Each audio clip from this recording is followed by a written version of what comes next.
उदय सामंतजी यांच्या उपमुख्यमंत्री पदाच्या महत्वाकांक्षा जशाही उघड झाल्या तशी सामंत साहेबांची अचानक भंभेरी उडाली आणि मग आपल्या महत्वाकांक्षा किंवा आपल्या मनातला चोर पकडला गेलाय अशा वेळेला आपण उघडे पडू नये यासाठी करायचं काय.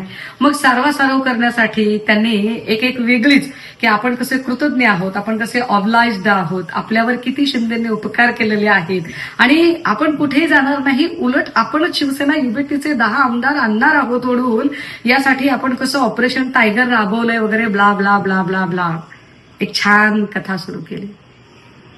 उदय भाऊ, नरेश म्हस्के सारख्या लोकांवर मी अजिबात प्रतिक्रिया देत नाही, कारण नरेश म्हस्केचा प्रॉब्लेम असा आहे की ते खासदार जरी झाले असले तरी खासदारकीची पद किंवा खासदारकीचा जो ऑरा असतो तो त्यांना अजिबात कॅरी करता येत नाही.